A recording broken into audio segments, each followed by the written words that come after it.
Hello everybody. I'm Tomoyuki and I'm actually primarily a blogger. That's my blog website up there at magnite.blogspot.com. Some of you might have seen me around because I'm I've been visiting websites like Navgar, the Fight to 212. Though I don't know what happened to Gary. Seems like he's dealing with real life right now, so his blog has been inactive. Myself, I've been blogging for over 10 years now, maybe.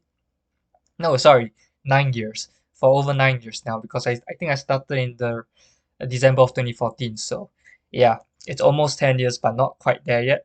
And because with the shifting landscape of media, I probably have to, kind of start adjusting my media strategies. And I guess blogging alone isn't enough now. So now I have to do videos like what everyone else is doing.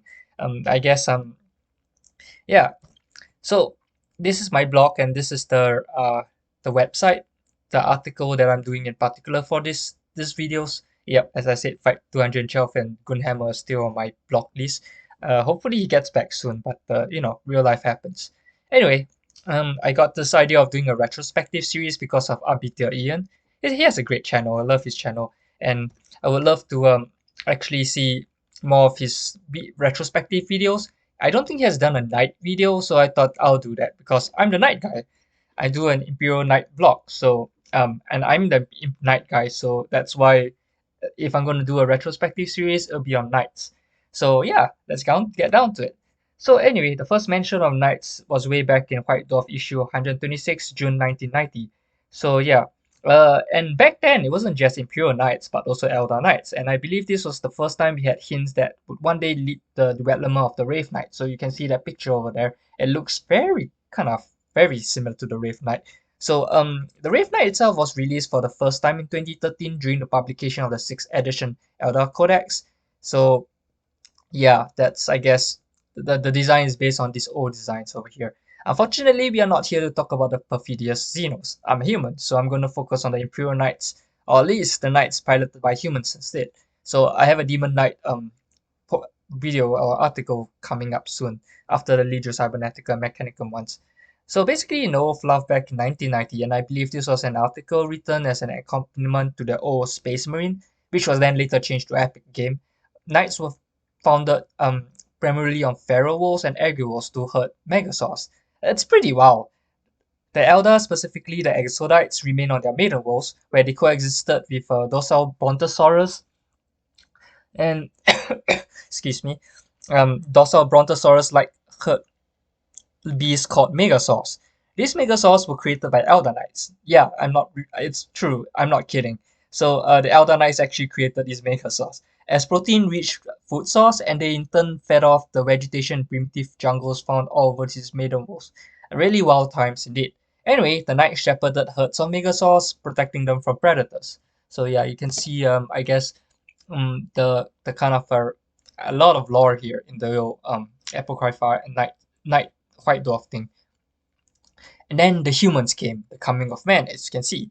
So during the dark age of technology, humans colonized these maiden worlds and ended up clashing with the Elder there. They copied Elder farming techniques. Why though? I am not very sure. I mean, wouldn't Elder eat something different from humans? I don't know. Anyway, well, when they were cut off during the Age of Strife, they became pharaoh wolves and developed human aristocracy. So human nobles enforced a feudal system, and they had drovers, shepherd herds. Though drovers pilots were supposed to be, they pilot weaponless sentinel walkers as opposed to knights. In fact, there's a mention of sentinels later, where the Imperial Guard copied drovers' suits and gave them weapons. So yeah, anyway, the Drovers might be the precursor and inspiration for armigers and bondsmen that will later emerge in New Imperial Knight lore. For now, though, it seems that the noble houses could field armies of men akin to planetary defense forces or Imperial Guard units, except that they didn't have as many heavy weapons, and most of them are either foot soldiers or house-mounted cavalry. So rough riders. You can pretty much create your own household militia both in 40k and heresy with rough riders and infantry on foot. So they're basically Imperial militia. And then here we also have the first mention of the Warden, who will later manifest as the Questoris Knight Warden, the chassis with the Avenger Gatling cannon and a melee weapon that we all know and love. So the the quest story's Night Warden. In 1990, though, that's not what the Night Warden is referring to. Instead, the Wardens were retired knights who defended the keep or protected the unarmed drovers. And then that's why you have the Defend the Realm WoW. So the WoW Defend the Realm is basically based off all this, I guess, old lore. You also get a first mention of the Sacristans, who are a group of artificers and technicians who maintain and repair the knight suits. Here, they are a unified group of priests who mediate conflicts between knight houses and ensure they didn't wipe out each other in bitter feuds. Apparently, this necessitated the development of chivalric codes and values to settle disputes. So honor was a big thing, and that's once again another reference to the modern chivalric code that we have for Imperial Knights today. So all this honor, chivalry, I guess codes. Knights also have to fight against carnosaurs and other monstrous mutated beasts that spawn wherever there were violent warp activities. And I guess this would form the basis for later Imperial Knight law. So you have, the Age of Old Knights. So I'll get into that later. Anyway, after that, the Imperium rediscovered these night wolves and brought them back to the fold. They were first encountered by rogue trader Jeffers, and you want to take note of his name because it's very important. Remember, rogue trader Jeffers, remember that name. Anyway, Jeffers found Agriwolves filled with knights, and he persuaded the Imperium the importance of bringing them back to the Imperium, because they serve as rich resources of food, and because the knightly virtues of the warriors in there, are kind of useful for the Imperium's burgeoning armies. And the resources of food is because usually knights you find night wolves on agri wolves basically. Apparently, two-thirds of the originally settled worlds were still occupied by humans, existing along very similar social lines, while the remaining one-third were planets that were still being fought over by Elder and human knights, or solely occupied by Elder knights with links to craft worlds. So yeah, I guess Exodites were known as knights as well. Anyway, and then you probably have, you know, uh, I guess this will be fleshed out later in the Horus Heresy books. So yeah, the Night Houses of the Quaestorius Familia. Many Night Worlds would then be affiliated with Titan Forge Worlds, providing food for it, while Sacristans would fall under the purview of the Adeptus Mechanicus because, Mechanicum didn't exist back then. So we just called them Adeptus Mechanicus in the 90s. Many other Night Worlds would maintain a degree of autonomy, and the Imperial cult would make use of chivalry to convince the Knights to enter a crusade where they fight alongside the Imperial Guard or Titan Orders. So, wow, this thing is just automatically changing pictures for some reason. Anyway, interestingly enough, they would mention that knights form family units, and I think this is what later gave rise to the whole Pseudo-Latin or High Gothic names of Quaestoris Familia, or Knight households in Horus Heresy Book 3 Extermination, which is here. And this is the little blurb that appears here. Knight houses of the Quaestoris Familia. So, so I think that's where the whole thing came from, blast from the past. Anyway, as you can see there, the ruling noble houses of Night Wolves form their own unique culture and traditions, which have become closely linked with the Mechanicum over time. So the Mechanicum is more of a new thing that actually came up on when, I guess, Alan Blight and the Forge World team began adding details to the Horus Heresy, the law, and the game of the Horus Heresy, which is why you had the Black Books. So that's when Mechanicum itself, wow, it just I don't know what. I guess my computer became sentient and starts moving on its own. Anyway, yeah. And these households often serve alongside the Titan legions and the Tagmata as vessel warriors or allied forces, responding to ancient pacts of mutual support in times of war. We'll discuss, I guess, Mechanicum of Knights in more detail in a future article or video. Well, the article has already been written if you want to look at my blog, but yeah. Anyway, so yeah, it's kind of really interesting the kind of links that go back and forth between the old White Dwarf articles in the late 80s and 90s, well early 90s, and the kind of stuff that gets developed over the years, especially in the 2010s, because I think Extermination was like released around 2012 or 2013. The law goes on to mention that young knights don't have their own armor, train in their father's armor instead, and are given their own armor when fighting in the crusade, that are constructed in forged worlds. So when they return home, they get to keep their armor and form their own houses, which is a pretty cool thing when you think about it. I wish you could, incorporate that in Crusade. How cool would it be? Returning from a crusade and founding your own knight house, that sounds really, really nice. Anyway, knights are often fielded by Titan orders and the Imperial Guard, and they ended up fighting on both sides of the Horus Heresy, and even now they are usually seen fighting in large groups, often comprising of units from their own house. And when they return home, they are rewarded with loot and new armor, so it's really, really cool. They also bring their own armies with them, so these armies are often converted into Imperial Guard regiments or Titan Order Secretary or Secretary. So, and that's a really cool part in the old law where they say these Imperial Guard regiments end up replacing their horses with bikes. So it's kind of very amusing when you think about it. So you basically have Rough Riders on bikes now instead of the Attilan Rough Riders. So it's pretty cool. There's also a brief mention of Wraith Knights and probably the precursor to the explanation about piloting them with Spirit Stones. So I guess, yeah, there you go. Spirit Stones in Elder Knights are often ancient artifacts dating back to the time of the fall and contain the souls of many long dead heroes. Um, I guess elder players will be more familiar with this than I am, but I believe the modern Wraith Knight is piloted by a single living Eldari and a twin who's dead and inside a Spirit Stone. So yeah, that's the kind of inspiration that we take from the old lore. However, there's one of the obsolete retcon lore here where human pilots imprint their own personalities in their throne. You notice that there are plenty of details that will later form the lore for the throne mechanicum. So here you see young noble pilots, they try to plug into the thrones and they ended up being haunted by the old personality. That's the kind of modern lore for the throne mechanicum. There's also the prototype for the ritual becoming where noble pilots imprint their personalities on the thrones, which would exaggerate dominant aspects of the noble's personality, and the imprint will basically be the knight's machine spirit's personality for the rest of its existence. And there is a highly impractical piece of fluff that states that nobody else will be able to use an imprinted throne, and these thrones will be stored and kept in the family's sacristy. Right, after 10,000 years, I'm sure you run out of space to store those thrones. Furthermore, it will also necessitate the construction of countless thrones, which is frankly a waste of resources and time.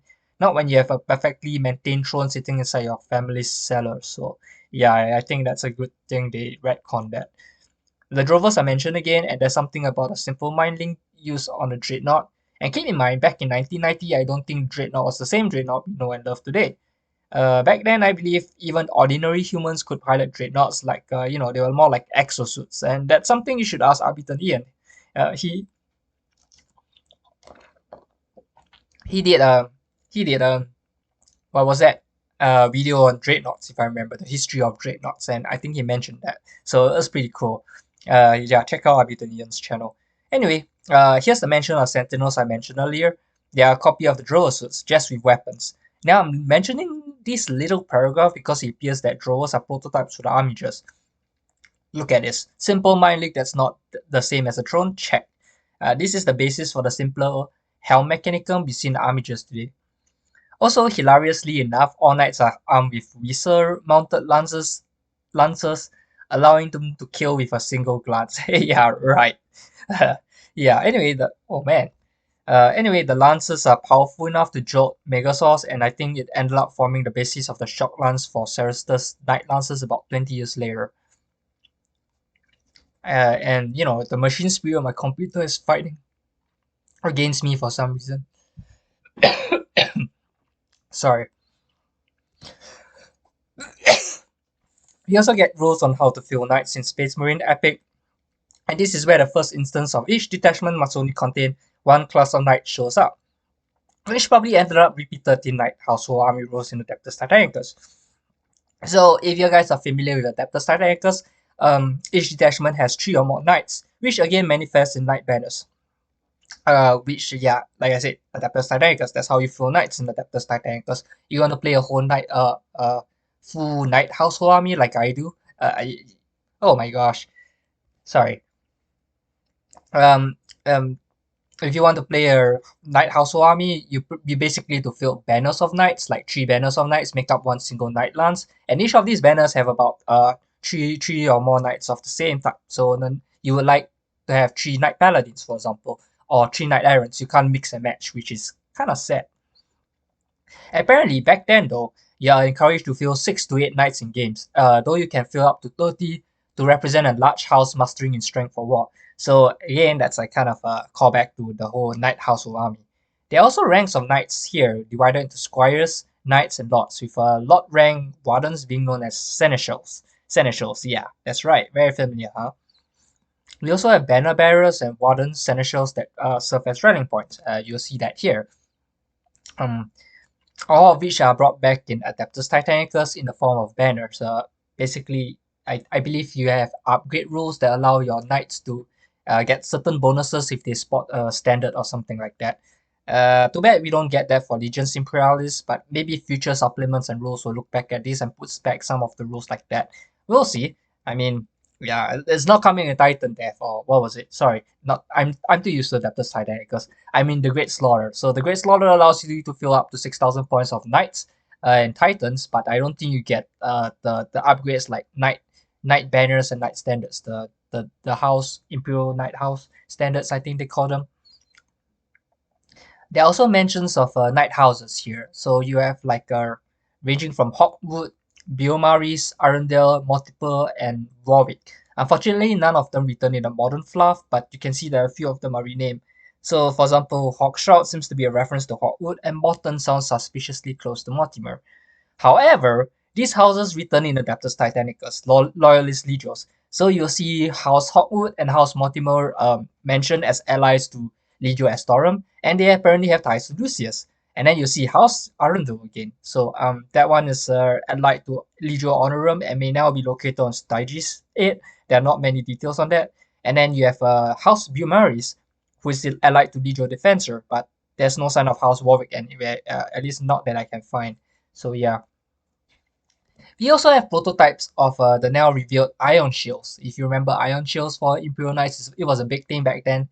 Last time we used to have them on facings, so they kind of changed that in the Horus Heresy 2.0. So now you just have 3 facings of ion shields instead of choosing one, which is sometimes good, but it does leave your rear open.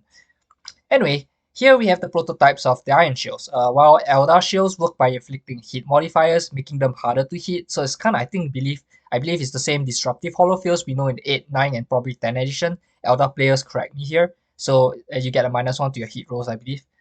Human shields, on the other hand, are powerful directional generators that produce power fields across a 180-degree arc.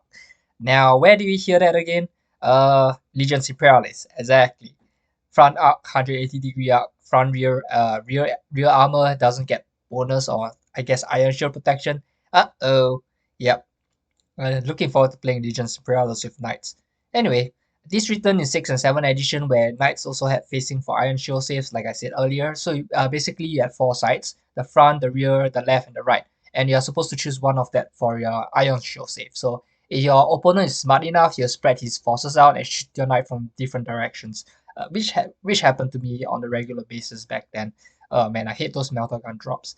Anyway, knights also have lancers, which you can see here. That's here you go. Knight also have lances, so yeah, which deliver powerful electric charges at short range, capable of fusing electronic components and burning living tissue. And the more knights you have firing lances together, the more powerful they become. They can even strip void shields or power fields from titans and gargants, but only the wardens don't have knight lances for some reason. So yeah, that's kind of funny. Anyway, yeah, back to this. This looks pretty awesome, right? So yeah, the human knights on the right, and then you have the elder knights on the left. The human knights look kind of very different from the knights we have today. They still look kind of cool though, but they look more, I guess, bestial like. I think that ends up being, I guess, the inspiration for Chaos Knights eventually, where you have this more, I guess, lupine canine figure. But yeah, really cool diorama there. It was black and white because this was like the White Dwarf back in the 90s. So yeah. Anyway, you can fill your knights as part of an Imperial Guard army, so those are really good times, yeah. So you don't have to play a Space Marine army. You can play Imperial Guard army too. And yeah, as you can see, there are 2 additional army list box to add at a regimental level to the epic Imperial Guard army list. So knights can be part of a loyalist Imperial army or part of a trader army. So, depending on whoever you want to follow. And then you have Elder Knight too, which are part of Elder Army. So you can freely mix. Oh no, not again. You can freely mix different classes of knights within the same detachment. And I wish you could still fill knights alongside Imperial Guard, but I guess we do that with what do we call them? Free blades? Yeah, that's right, free blades. I should know this off the top of my head. Sorry. Anyway, uh, if you had like a bunch of different houses that may or may not be inspiration for the modern houses, yeah, like I said, House Hogwood is mostly yellow, yellow and red. I mean, and that kind of reminds you of a modern house, right? House Hogshroud, which is mostly yellow now. I don't think it's a coincidence. Yeah. And then human knights used to have less cannons, multi lasers, which return on the Questoris Knight Preceptor. So yeah, that's no coincidence there. Why the Questoris Knight Preceptor gets back a multi laser, because it's all back in the fluff. We don't get the less cannons anymore though, but we do get other stuff. So you can see all the stuff here: shock lance, battle cannon. You recognize them, especially Knight Paladin and Cerestus Knight Lancer. You also notice the Knight Paladin with a battle cannon making a return in the modern Knight lore and codex, and so not much has changed for him. But the Lancer, well, he gets to keep his shock lance, so that's great, right? No less cannon, no multi laser though. So yeah, I guess this was the Imperial Knight Law in 1998, and as you can tell, a lot has changed over the years. Though there were a few additions to the knights in the early 1990s, I believe, we have like Knight Errants, Knight Crusaders, or Castellans added in future White Dwarf editions. Uh, so as the game systems develop and evolve, Epic kind of fell off print, and I think the third or so editions rolled on in the late 90s, and the knights were completely written out of the Warhammer 40,000 fluff because, yeah, they stopped mentioning them at all, not even once. So you still have Titans, right? So Titans Titans always existed as part of the lore. You have Dan Abnett's Titanicus. You have Titans being mentioned in many of their books. I believe they also show up in stuff like the Word Bearers trilogy. So yeah, but Knights, unfortunately, were pretty much retconned out of existence in a similar manner to Squads. They didn't even exist in novels. So yeah, Titanicus by Dan Abnett, as I mentioned earlier, even though it mentioned Titans, it made no mention of Knights at all. It does mention Legio Tempestus and Legio Invictus being supported by Skitarii instead. So only Skitarii, which will later become the Secretarii. So it's kind of interesting how the Knights were kind of written off the lore for like over 10 years, I guess, of Black Library novels, maybe. Black Library plus the precursor to Black Library novels as well. Fortunately, Knights made a comeback when Graham McNeil's Mechanicum was published in December 2008, and this was the first instance of Knights appearing in a Black Library novel of fluff in almost 2 decades. Uh, I guess because unless there's another Black Library novel or Warhammer 40,000 novel that has Knights that I don't know of, which it's possible because I'm not like Trazen. I don't have every single book in my collection. Anyway, Graham McNeil introduced House Tyrannis of Mars, which is the foremost Imperial Knight house. I think Wrath Maven was one of the protagonists in the Scheme of Mars, and he piloted the Equitios Bellum. Sorry, I can't speak Latin. I believe Verticoda piloted the Paladin class knight. Verticoda being one of the Lord Commanders of House Tyrannis. And the Paladin class knight is Ares Lictor, which was described to be 9 meters tall, was painted in deep blue, and possessed a fearsome array of weaponry beyond even the strongest of the Terran Emperor Astartes to bear.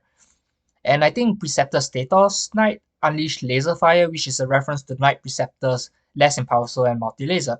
Well, back then we didn't have such a thing until the Knight Preceptor appeared in the 2018 Imperial Knight Codex. Um, yeah, Rev Maven's Equitios Bellum possessed a cannon, though it never specified what cannon it was, and a warblade, so it could be anything from a Cerestus Knight Castigator, with its Castigator cannon and Tempest Warblade, as you can see there, to a Cerestus Knight Acheron, with its Ripper Chin Fist and Acheron Flame Cannon, but I suspect it's a Knight Castigator because that's the cover of the Lightning Hall. I say that, but this was also taken from Adeptus Titanicus, I think the Defense of Ryza, so they reused the artwork. So yeah, but really, the definitive Imperial Knight law and information did not exist until March 2014 with the release of both the 6th edition Imperial Knight Codex and the Imperial Knight Companion. And yes, this was when I collected my first Warhammer 40,000 army. It was way back in December 2014, and I saw Imperial Knight model. I was like, yeah, that's my first army. That's gonna be my Warhammer 40,000 army. The Imperial Knight 6th edition codex is the first ever Warhammer 40,000 stuff I actually bought. For 40,000 codex. I mean, I bought and collected, and I think I still have the copy somewhere in Singapore. I'm in the US now, so yeah, that's why I don't know where my copy is. That's why I say Imperial Knights are my first and primary army, and they will remain so for eternity. Now, this is going to be a very interesting dive into history. While most of the Imperial Knight fluff and background was solidified during this period, laying the foundation for the faction, a lot of the information was expanded upon later and became out of date. I'll point out the obsolete information as I elaborate on the new lore and background of Imperial Knights in this expansion. But first, I guess we look at the definitive source of Imperial Knight lore, which remains unchanged except for all the different Knight classes that I'll get into later. And this is the Imperial Knight Companion, released in March 2014 and at the same time as the first ever Imperial Knight Codex in 6th edition. As usual, we get the same old Knights are marvel of the Dark Age of technology stuff, which falls in line with the old White Dwarf article in 1990. What's interesting here is that we already have mentions of other Knight classes besides the two Quest Stories patterns that will remain a mainstay for the faction to come. The Forge Bowls of the Adeptus Mechanicus produce numerous marks of Knights, from the swift and deadly linebreaker known as Lancer, which appears later in Horus Heresy Book 3, Extermination, with its own rules. I guess we saw that here. There you go. This is basically where the Knight Lancer first appears, with its own rules and its own resin model sold by Forgebow, and the ponderous, heavily armored gun platform that is the Knight Crusader. Funnily enough, that Knight Crusader later turns out to be just another Quest Stories Knight pattern, and I guess this was probably retcon to the Dominance Knights, or at the very least Knight Castellan, which itself was retcon again. So yeah, it's kind of funny. Anyway, they will go on to talk about the two most popular designs, the Paladin and the Aaron, which, well, the Aaron right here, because that's the only model range for Knights at the time, not including the Forgeable Resin models, of course, because the Knight Lancer was released, I think, around the same time, but for Horus Heresy instead. I do think they have rules for 6th edition too, though, because at that time, Horus Heresy was using an identical rule set. And do you remember the human shields above? Now that has been changed to an ancient ion shield generator. Apparently, these priceless relics of technology project flat plane iron fields intended to deflect enemy fire, dissipating blasts of laser energy and robbing the force from solid shot projectiles as they strike the shield. The thing though is that back in 6th and 7th edition, Knights could only project an iron shield on the facing. So I mentioned this earlier, front, left, rear, left or right. So you choose a specific facing, all the other sides are exposed to enemy fire without giving you a 4-up invulnerable save. Which, sucks if you have opponent drop pod, several squads or Melta tactical marines around your knight and alpha strike you off the board. Fortunately, they changed that to a simple all-around 5-up invulnerable save in 8th edition, and I think the game's better for it. I believe Knights still had that in Horus Heresy 1.0, which kinda sucks. But in 2.0, it's just changed to a 4-up invulnerable save at the front and 5-up for the sides. Only the rear not getting an invulnerable save, so that hurts, yes.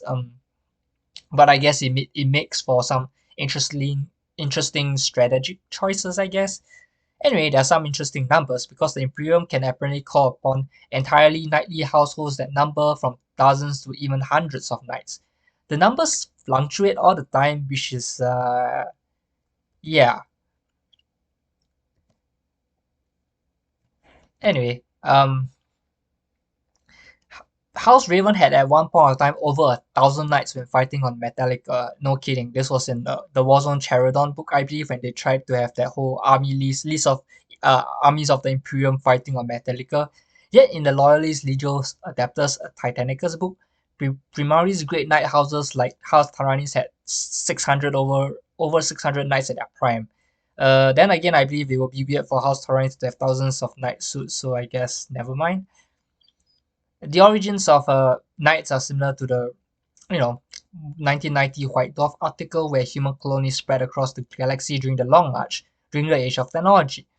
Colonies' ships were cannibalized into settlements, and the colonies had to fend off monstrous predatory beasts or sentient alien races on already inhabited planets. Fortunately, they had standard template constructs.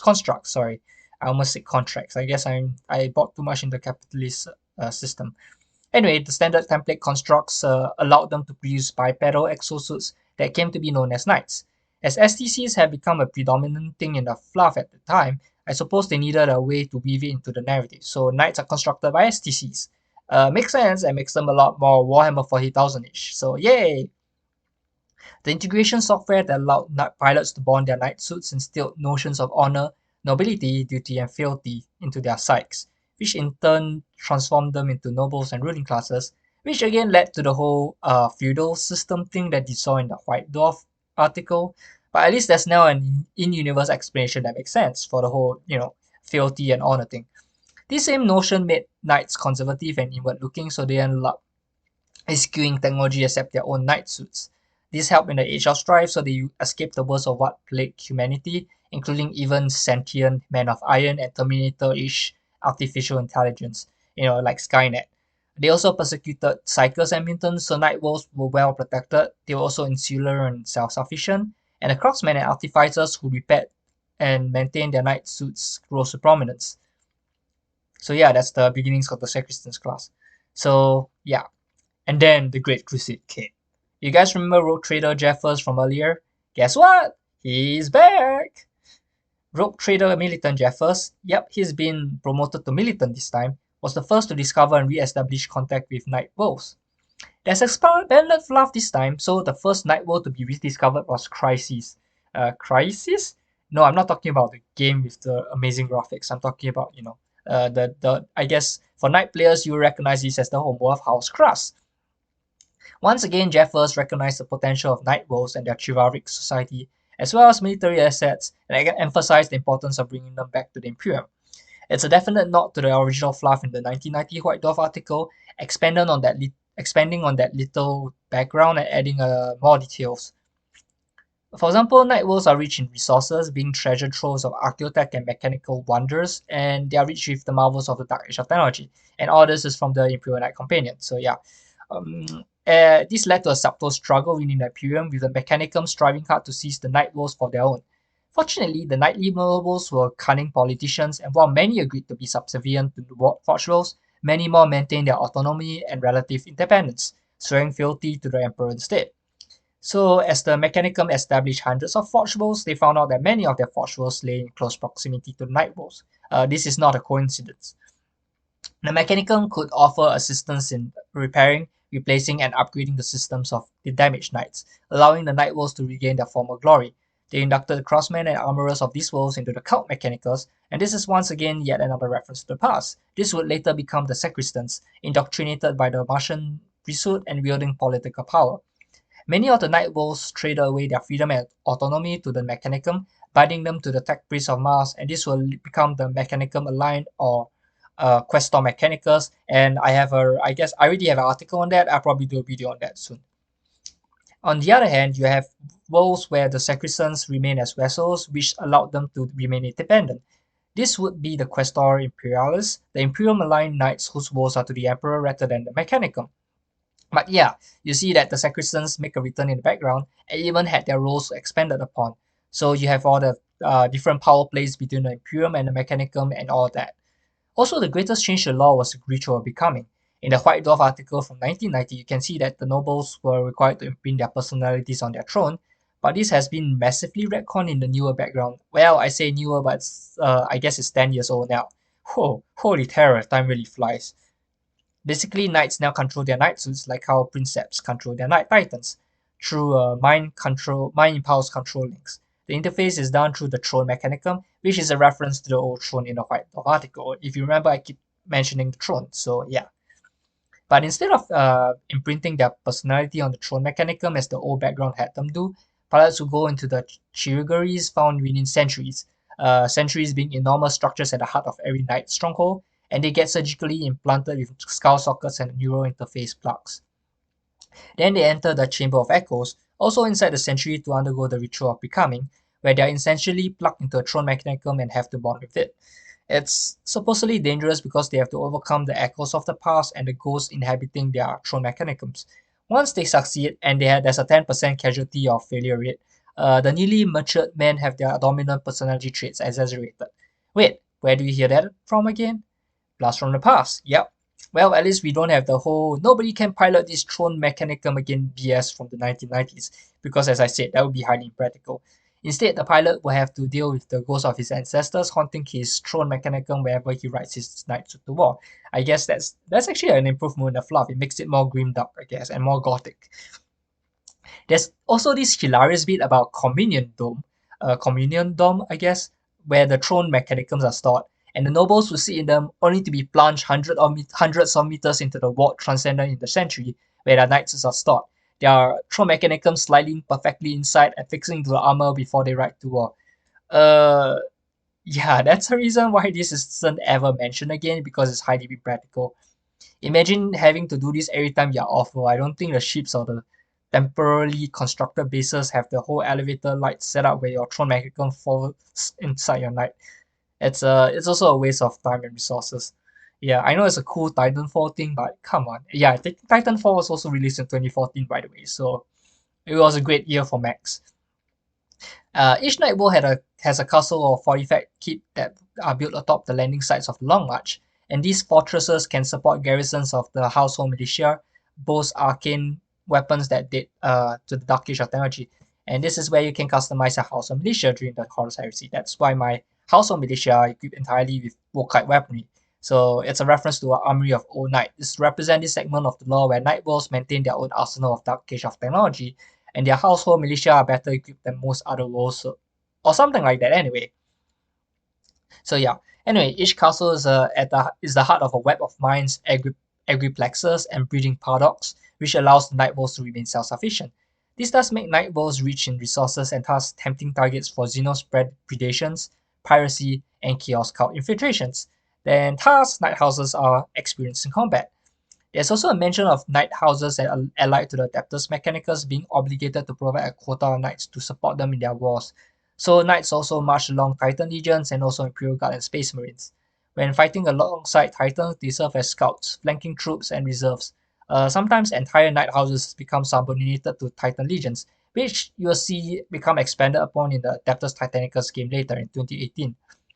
All knight houses also trade with the Adeptus Mechanicus, who provide new knight suits, replacement components, freshly manufactured stockpiles of fuel cells, ammunition, rarefied chemicals, and freshly trained and indoctrinated sacristans at least once a year. So every year the Mechanicus will come and all give orders. In return, the Mechanicus will grab minerals, ores, food stocks, lumber, and many other resources, as well as fresh recruits for sacristans.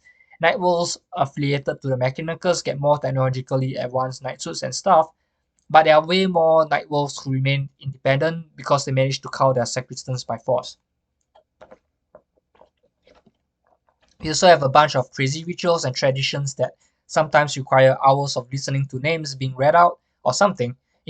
And nobles are excused from such rituals if they go to war, which is why they are so eager to rush to war whenever the Imperium calls.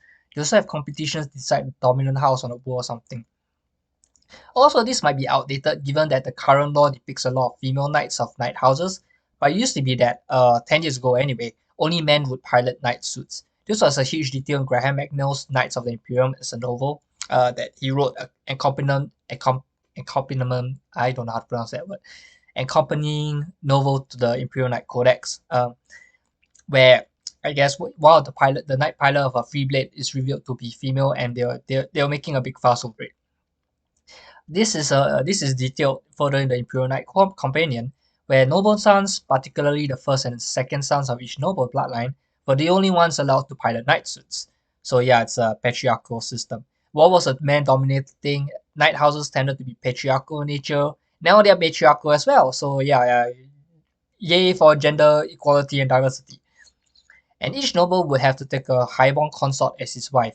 These consorts are politically astute ladies who are instrumental in empowering their knight houses through diplomatic means. So you have clearly defined gender roles in the old Imperial Knight background.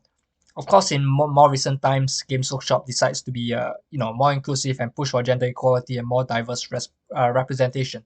Even as far back as Dawn of War 3, you have a female knight pilot by the name of Solaria. If you can't remember who Lady Solaria is, she's the one who pilots the Dracaena, a Questoris knight armed with dual Avenger talents. Then you have more female pilots like Baroness Salthand of House Terran, who appears in Psychic Awakening Engine War, And you even have a Knight House ruled by a High Queen in the Dawn of Fire series, the Iron Kingdom by Nick Kime. So Queen Ola Y Kamida, who rules over Kamida, and her daughter who was in, I think, Gate of Bones.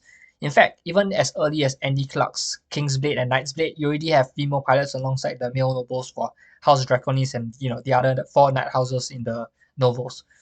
Personally, I think that's a good thing. So you don't have any more consort politicking nonsense, and I guess there's no reason why women can't pilot knights.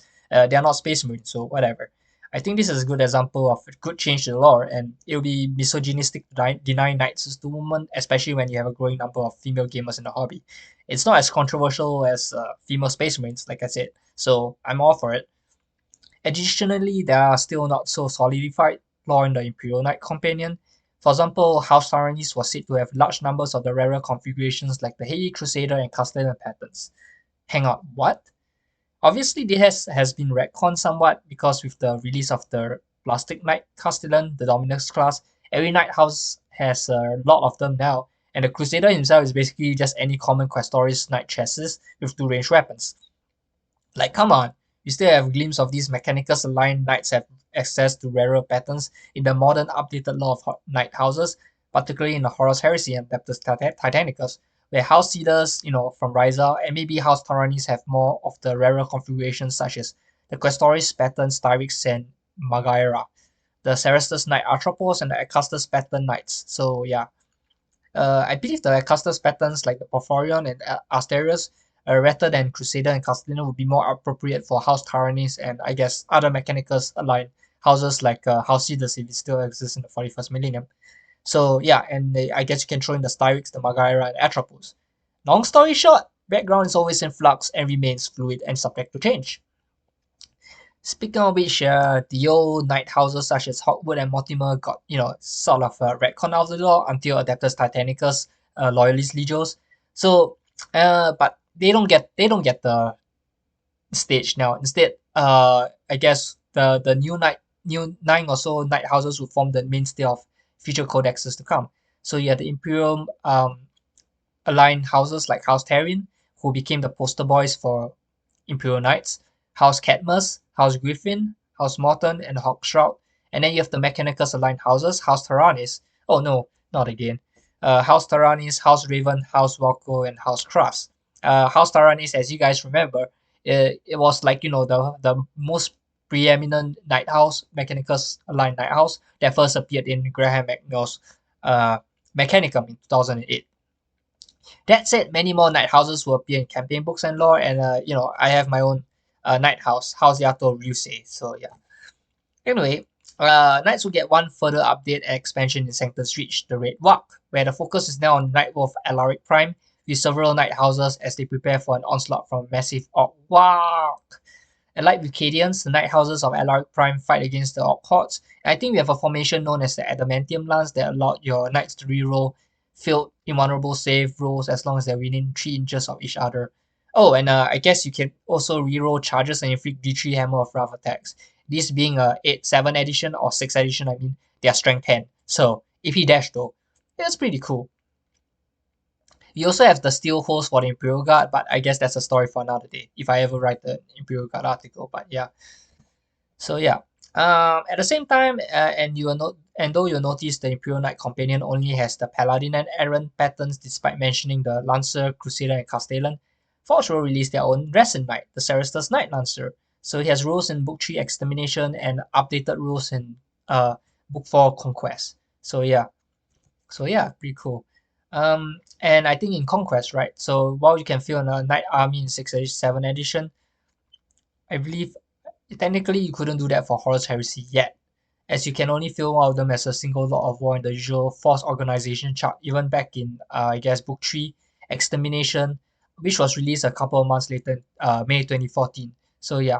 Fortunately, 6 months later, in November 2014, Book 4 Conquest was released, along with rules on how to deploy a primary Knight army.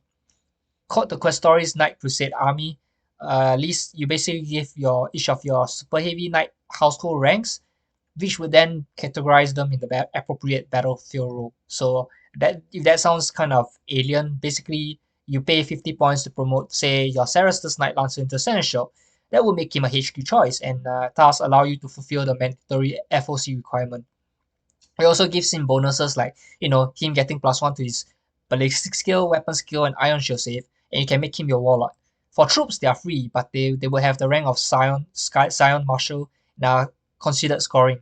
While you have other household ranks that cost points and upgrade your knights while placing them in elites, fast attack, and heavy support. I have an article on that. You can check on my blog if you're interested in the details. But sadly, they are obsolete and replaced by Horus Heresy 2.0 rules. Fortunately, I have another article on that, but yeah, this is not my blog. So let's get back to the topic. Anyway, what is of interest is that you get way more options than just the Questoris Knight Errant and Questoris Knight Paladin, who also have updated rules here for their model, so that you can use the plastic models in Horus Heresy. Yay! But they also have rules for the new Forge Resin models like the Questoris Knight Magaera and Questoris Knight Styrix, and updated rules for the Cerastus Knight Lancer.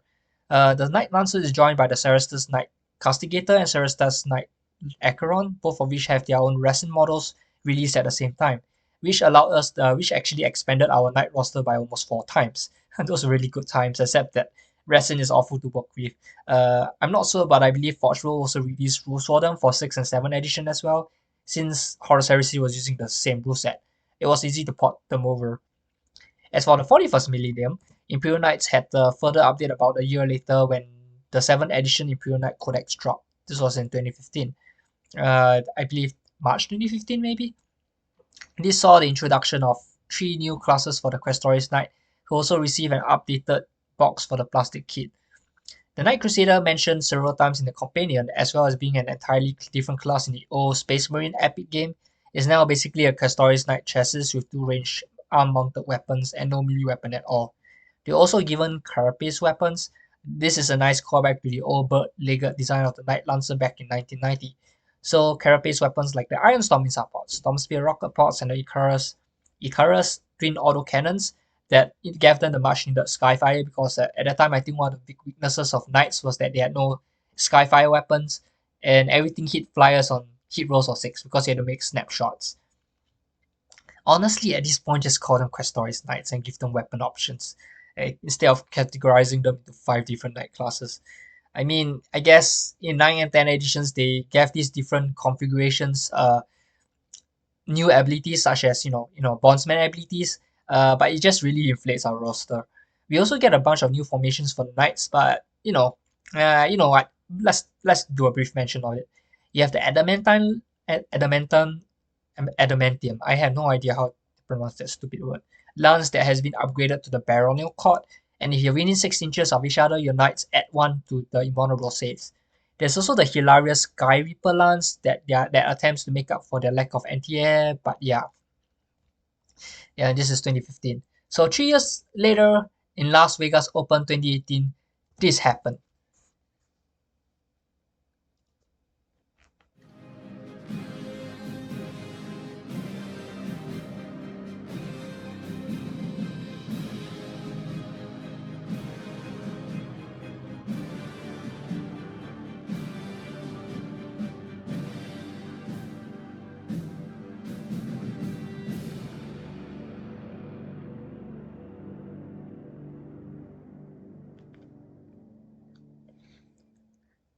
So yeah, you get the Armiger Warglaves.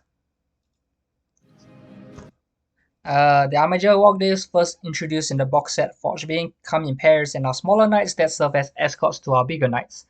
Piloted by bondsmen drawn from lessened nobility, distant cousins, and even commoners recognized for their skills, they serve as both scouts and escorts, guarding the flanks of the Titanic Knights or ranging ahead to slay potential threats. As the Imperial Knight Codex was revealed, along with a cool new trailer, Games Workshop unveiled more models, including the Armiger Halfrene and the Dominus Knights, the Castellan and Walian. You can see right there, the Walian. The Castellan has finally received a model ever since its first mention in the Imperial Knight Companion in 2014, so it's been 4 years since then. And though I believe it existed back in the 1990s when they expanded the types of knights for Space Marine Epic, I think they kind of retconned him and changed him. But as you can see, the Knight Castellan, which has always been hinted upon in the background, finally received its own model and a solid background. I believe this was based off the older iterations of the Crusader as a heavily armored weapons platform. So the Crusader has been retconned into a purely ranged Questoris Knight, while the heavily armed Castellan makes his entry as the guy with the Titan-killing Volcano Lance and powerful Plasma Decimator. Not to mention quad melter guns. Wow, how far have you come, eh? Well, by the way, I also bought the collector's edition for Imperial Knights in the 8th edition because I love the cover and it was just peace. Anyway, that's where they introduced the Armigers and Dominus Knights for the first time, as well as the Questoris Knight Preceptor and the lore for Canis Rex and his pilot, Sir Hector Severin, which to date is our only named Imperial Knight character so far. Anyway, the lore remained mostly the same except the addition of Bondsman. We also had Sacristan Fort Shrines, which were kind of written out of our army from 9th edition onward. Don't ask me why. So yeah. Anyway, back here. Armigers are now the lightest class of knights, and the bondsmen who pilot them do so through helm mechanicum instead of throne mechanicum, which doesn't require the ritual becoming for neural interfacing. They're usually mentored or commanded by experienced knights of those piloting knight preceptors. Dominus Knights have dual plasma cores and are slow, ponderous, and heavily armored knights with extremely powerful weaponry. Sounds familiar? Yeah, they're the old Knight Crusader and Knight Castellan mentioned in both the 1990s White Dwarf and the Imperial Knight Companion in 2014. Like the Armigers, they come in separate kits, but like the Armigers, again, they get combined into a single box later down the line. Why? I have no idea. I think they should just combine them in the first place. Anyway, as with all Black Library novels, they kind of get retconned inside the lore after their release. They used to not exist, so you only have Questoris Knights and maybe the odd Cerestus Knights in the old Horus Heresy and 40k novels. So even King's Blade and Knight's Blade by Andy Clark only featured the plastic Questoris Knight models, with the Acastus Knight Porphyrion pulling a surprise appearance at the end of King's Blade as an enemy. Then suddenly you have you have Armigers showing up suddenly in Assassinorium Kingmaker by Robert Ruff. He's an amazing author, by the way. They also show up in Mortis by John French. Oh no, that's not Mortis. In the Siege of Terra series, they don't even show up in Titan Death by Guy Haley, published in December of the same year that the 8th edition Imperial Knight Codex was released. But I guess, because it's the same year, I guess they couldn't get that detail in time. So between 2014 and 2018, before the addition of the Armigers and Dominus Knights, Knights began featuring more heavily in the lore. So as I said, Annie Clark's Knight King's Blade and Knight's Blade, as well as Graham McNeill's Knights of the Imperium. So these are like the seminal knight novels for the time. They also, aside from those novels, they also shot regularly in Horus Heresy novels. Sorry, I already mentioned Mechanicum in 2008 as the first time Knights ever appeared in the novel, but they also show up in Vengeful Spirit, also by Graham McNeill in May 2014. Painlash, piloted by Raven Devin, was a Questoris Knight with his melee weapon replaced by tentacles or whips. Then you have Baroness Jaya D. Arcus and House Viridion that appears in Aaron Dembski Bowden's Master of Mankind in November 2016, and she piloted the Cerestus Knight Castigator. Devram Savick also piloted the Cerestus Knight, if I'm not wrong. He's also part of House Varani. The sequel to Mechanicum, The Lightning Hawk, also by Graham McNeill, was released in December 2020 as a short story. And like I said, it's highly implied that Ralph Maven pilots the Cerestus Knight Castigator, Equitus Bellum. Fortunately, most of the novels after 2018 began adding Armigers and Dominus Knights in the stories. So not only Mortis, but also Assassinorium, Kingmaker, and the Iron Kingdom. Authors began taking note and incorporating the new additions in the lore, pretending that these chassis have existed all along the entire time. So yeah. Apart from Assassinorium Kingmaker by Robert Ruff, which was published in April 2022, this features House Strider and House Raoul of the Nightworld Dominion. And then we also have The Iron Kingdom by Nick Kime in February 2023, which has the Nightworld of Kamida, ruled by House Kamida. Yeah. Not very blunt on the nose, huh? The Knights of House Tyrannus are also making a comeback in the lore too, first appearing in the Beast Arises series, The Beast Must Die, released in July 2016. I think they mentioned Sir Wallach piloting the Night Warden Red Warrior when House Tyrannus supported the Imperium's attack on the Beast forces in Ulenor. They also showed up in Guy Haley's Belisarius Corps, the Great Work in September 2019, where they function as security for Belisarius terraforming teams when they were trying to restore Sota. More recently, the Knights of House Tyrannus feature prominently as several of the main characters in the second Belisarius Corps novel, Father, by Guy Haley in October 2023. Here we have Scion, Magnus, Baron, Rosef, Maven, Taranis. That's a mouthful.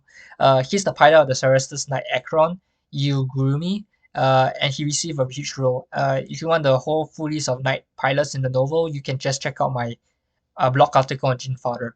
Anyway, hopefully we get to see more of Rusev in the future because he's a very interesting character, and I'm biased towards knight characters. Needless to say, this is probably the most definitive knight representation yet because you have Cerestus Knights, you have Armigers, you have Questoris Knights, and a single Dominus Knight Castellan all showing up. Cerestus Knights be playing a more vital role now in the lore because we got plastic model kits just released for them last year. So yeah, even in Kingmaker and the Iron Kingdom, I think it's mainly the Plastic Knight kits. And the Cerestus Pattern Knights don't really show up much. Fortunately, like I said, the announcement of their plastic kits and the release in summer last year, Cerestus Knights are making a comeback in the lore, so this is only good news for us Knight fans. Oh no!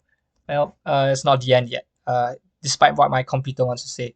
Well, anyway, at this point, I think it's safe to say the 8th edition Imperial Knight Codex laid the basis for modern Imperial Knights and will remain the same for the rest of the editions to come. I doubt we'll get any new models or units soon, and our roster has been buffed further by the addition of Imperial Armor Knights. In other words, the Cerestus classes, the Aircasters classes, and the Armiger Moirax class, as well as the Styrix and Margera.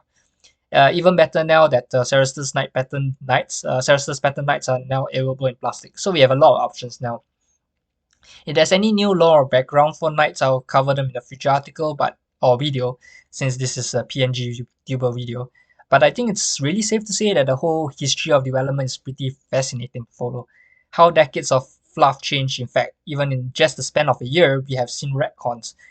From a male-dominated patriarchal society with court intrigues carried out by female consorts, we have evolved into gender equality knight houses ruled by both high kings and high queens. And in just 10 years and less than that, given that female knight pilots appeared shortly after 2015 or 2016, we have seen massive changes, retcons, and updates to designs of knights such as the Lancer, Paladin, Crusader, and Castellan. We have seen the Forge Rule models move from resin to plastic and still feature rules for 10th edition while remaining prominent in the Horus Heresy. I think it will only get better from here for us knight players. Yeah, so yeah. Well, this was an experience. Thank you guys for watching. And for some reason, I'm now a PNG tuber.